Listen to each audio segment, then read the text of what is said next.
Dorcas is actually a person from the Bible. So I think I'm gonna tease our catechumen, Daniel, and tell him if he doesn't behave between now and when he comes in, I'm gonna change his baptism name to Dorcas. So both really good stories that we heard today in the book of Acts. Acts is always read. If you notice, if you pay attention, you know that after Pascha, we always read for the epistle, we read from Acts.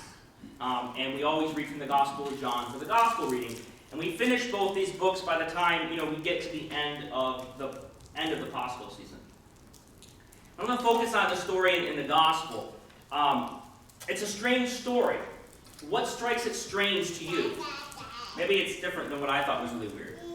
What's weird about this story? Anything? How about an angel going down and stirring the water every so often, and whoever's fastest jumps in and gets healed? Is that weird? That should sound weird. Does that sound... Is that the way... Okay. Is that the way Jesus ever heals anybody? Like a bubble bath. Yeah, for the bubble bath. Okay, I want you to think about this because it doesn't really say either way in this gospel what's going on here, but it sounds a whole lot like superstition to me, doesn't it? Right? Like a rabbit's foot or something like that, or something like, oh, this angel, this certain time of the year, he stirs the water, and if you just jump in fast enough, you'll get your healing. Does that kind of sound how God heals people? I mean, at least in the New Testament, the way Jesus operates. Is it sort of chance? Does he roll the dice and there's like, let's see who's going to get healed today? Or does he make it a competition? Like whoever can fight and punch their way into the water quick enough will get healing. Okay, it should sound a little bit out of the ordinary of the typical way in which Jesus in the gospel heals people. Of course, it's not Jesus healing it. It's claimed to be an angel that comes down at a certain time of the year. It should be kind of clear that that's not really how Jesus goes about healing people. It's not some sort of chance or something that if you can just get the formula right, or you can figure out the right time of the year, or you can figure out how the constellations are, you can figure out what your day is going to be like, right? Like a horoscope. It sounds a whole lot like horoscopes and all of that kind of stuff, which is sort of trying to figure out how to either manipulate God into giving you what you want or figuring out some sort of formula that you can get to do it. And the problem with all of this is, with anything that sort of seeks luck or good fortune, that we would say maybe is a bit superstitious, is that it lacks relationship. Right? There's no relationship with God in this stuff. It's all about me trying to come and just get something that I need. Now, I think what's interesting about this is that the way that everyone around this pool is acting is very much the way that people typically act and treat religion or God, right?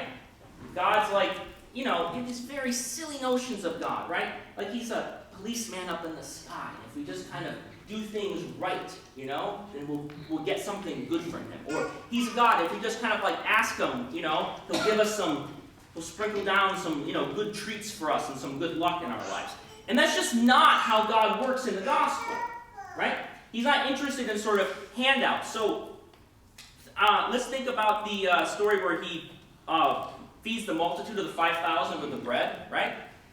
What's the great miracle in that, right? The great lesson that people learn, right? Is it because people got a free meal? Did Jesus come and die on the cross so people could get free meals? It's the fact that he got everyone to share their food and to bring up the little that they had, right? That's what's marvelous about it, right? So the whole point of miracles in the gospel is it's a tool, right, for Christ to somehow get our attention and point us to something deeper. Not to say that healing our ailments, right, is not a good thing. But in the gospel, Jesus is interested in something a little bit bigger than that. He's interested in changing our souls and making us more human. And if you look at this story, you have this man who's been sitting there for how many years? 36 years. You're telling me in 36 years nobody tried to help this guy out. You have a picture of a total failure of humanity. Everyone else is pushing their way in and climbing in, and there's nobody there to help this guy. Until what? Until Jesus comes along, and Jesus doesn't lower him into the pool. What does he do? He heals him himself, right?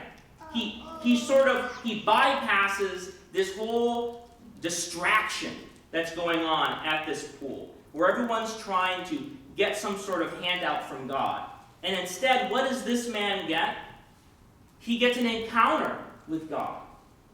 And he gets his healing too. And then what does Jesus say to him when he sees him in the temple later, right?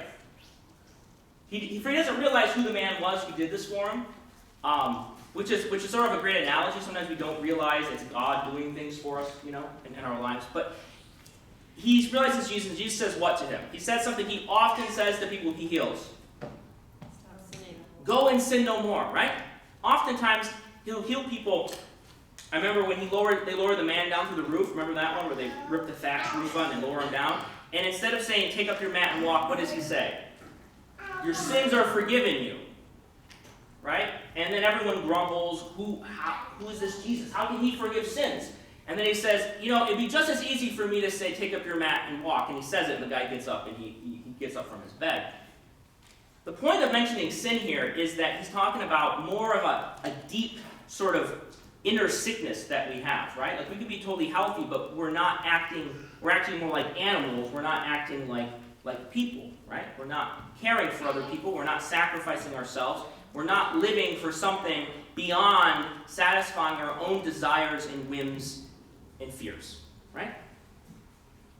And what's going on at this pool is an example, right, of people warping religion to just be another way in which they live out the feeding of their desires and the frantic running around of their fears.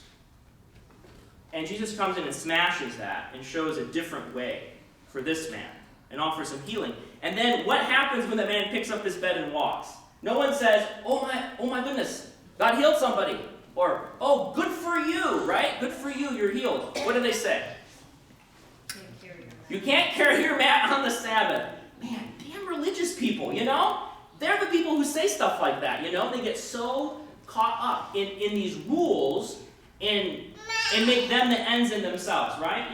Like this happens with fasting in the Orthodox Church. I mean, we should fast. It's a really important discipline. It can be really effective if it's done well. But what do people do, right? I'm going to give you this story about this. So it was one of the funerals we had here, and there was a couple who was here. They were older.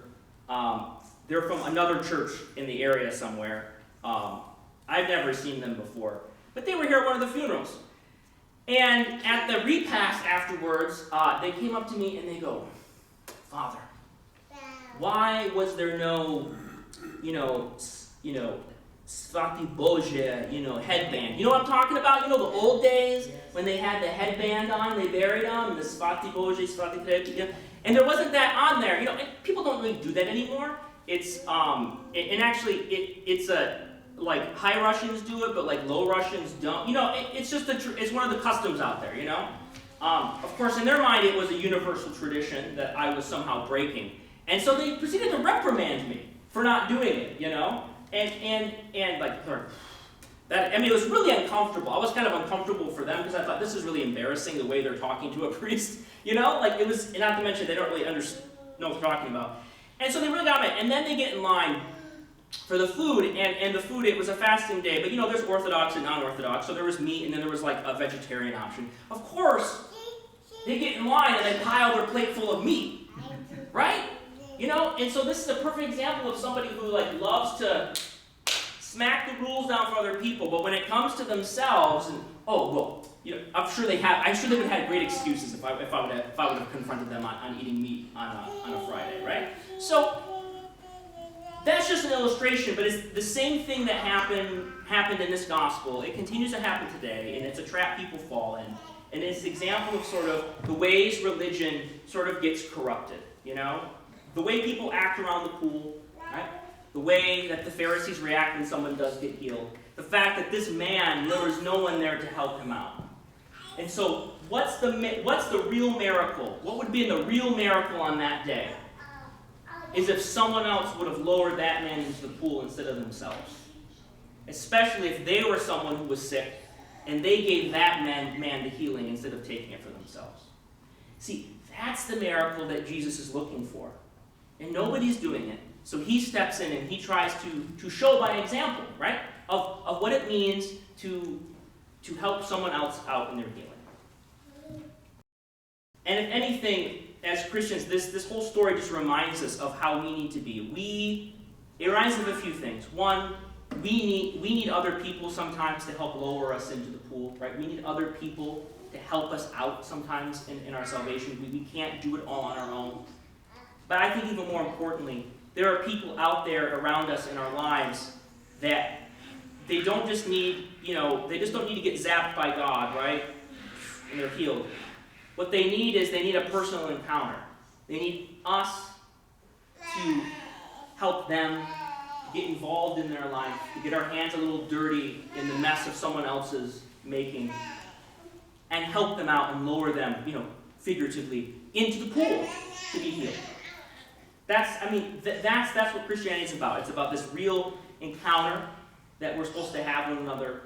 God could just heal everyone, but instead he wants us to do the work. He wants his own people, right, to participate in the whole process of salvation, right? He gets disciples, he sends them out, right? He sends them out 2 by 2 in the Gospels to do work, to cast out demons, to heal people. He could do it all himself, but he chooses to use us and to do miracles through us because he's more interested in things than just free bread or people getting healed of their sicknesses, right? So what? They can just get sick and die again later, right? You know what I mean? There's something he's more lasting he's interested in, which is people really learning how to love and how to sacrifice the way he shows us on the cross. And it's that kind of self-sacrificing love that helps a man by the pool get lowered in.